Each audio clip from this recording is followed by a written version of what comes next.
Welcome back to Ladies in the Bible series. 70 episodes. As you know, please make sure that if you are like landing on this episode now, you go back into my timeline and you listen out like who are the other ladies. So lady number 8 is Deborah.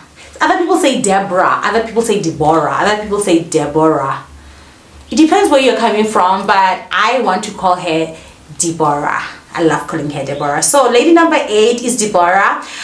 Deborah's bio: she was a prophetess and a ruler in Israel. She was a prophetess and a judge. Let me not say ruler, judge in Israel.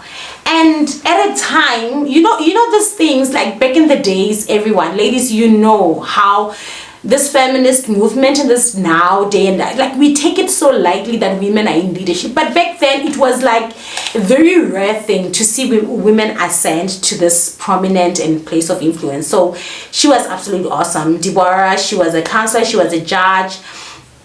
She supported worshippers as well. We read that about her in the scriptures. And also she's the woman who summoned Barak to lead Israel against the Canaanites, so she against the oppressors. So she was really like an army, like she could like lead an army. She was like strong, she could rally people. That was Deborah. So what are the greatest virtue? Deborah's virtue is her courage. Did you know this is one thing that's written in the Bible that I keep like thinking about, like when I meditate on this woman's life? Like Deborah, she said, listen, she said, and in that day I, Deborah, like I arose. And it seems like this woman, she made a decision out of courage, so brave, to take another level in her stance as a leader. And it's almost like something that she gave herself permission to do. And courage, giving yourself permission, standing up and standing out.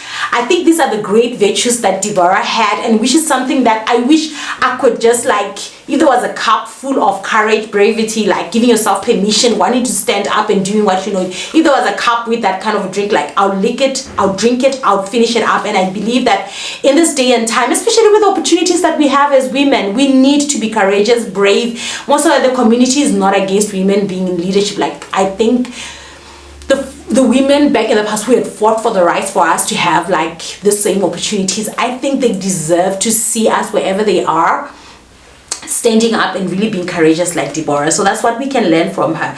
And she was very decisive. This is a woman who knew what she wanted. Like, look, Barak, go right ahead, lead the army, let's do this. Being extremely decisive. I believe this is something that apparently statistically comparing us to the opposite gender, women are not as decisive as male. This is psychology. This is not me. This is stats. This is not me. Apparently it's out there. And I think from Deborah, one of her virtues, like being able to decide, make a decision and say, I'm doing this. And then the other thing is that she mentioned other women like Jael in a song that she shares. I think this is absolutely awesome about Deborah. She mentioned another woman who was like, she mentioned her in a song, like mentioning other women when you are in that place of prominence and when you have done something right and when you are like really having all eyes on you, you have victory.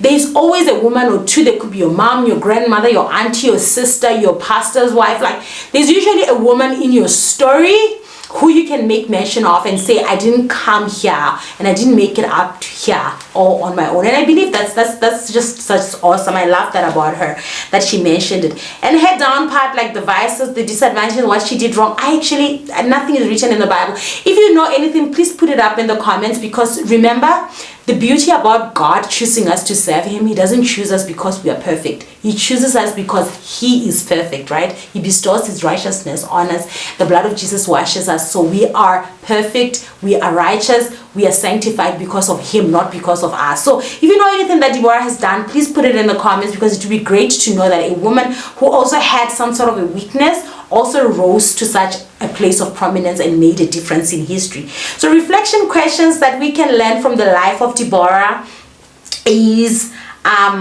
what is holding you back? This was a decisive woman. Do you know the thing that is holding you back from making that quality decision that could allow you to move to the next level? So what is it that is holding back the victory that is due you? Do you know that one decision that you need to make today? All right. You don't really have to make that decision now, but just being aware that, oopsie, I'm not making a decision here. And that is why things are stalling. I think that's actually the place where we need to start. And then number 2, which woman have you celebrated lately, like given credit to?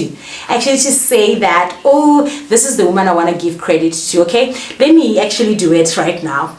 The one woman that I just want to give credit to at this moment is my mom. Oh, growing up, she would always tell me that, oh, you're gonna be the next Oprah. Oh, this is who you are. And my great-grandmother actually grew up like my whole family, these women, grandmother, great-grandmother, my mom, my sisters. They've always been so encouraging and telling me that, look, you should be in front of camera and say what you need to say. So yes, my story, I'm not here because I'm so brave. There are many women behind me that have actually encouraged me. So the question is, who are you choosing today, to celebrate and to encourage? Okay, at the moment, I know I'm doing that for my daughter. And number 3, who do you need to have tact to persuade to get that victory? Like, who do you need to really strategize with and align? We see this lady actually saying to Barak, like, do this.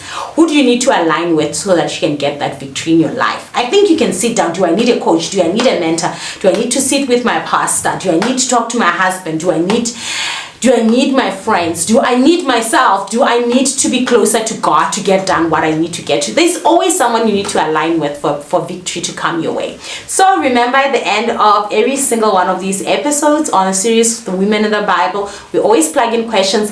If Deborah right now was right here, sitting down here, what question would you ask her? Like, you want to learn from her. What's the number 1 question would you want to know? Like, what would you want to know from her? One thing that I would want to know from Deborah is that she was decisive, she was resolute, she knew what she had to do. I would want to know, despite this beautiful documented things about you, have you ever had doubts? And what were those doubts? Have you ever had moments where you questioned yourself? And if you had, what did it sound like in your head and in your mind, and how did you get yourself to obviously act outside those kind of objections inside your mind? That's what I would want to know from Deborah. So remember, please plug it in the comments, answer this question for me if you maybe have an idea what she could have said, and also ask your own questions. Please remember, do the questions, do the comments.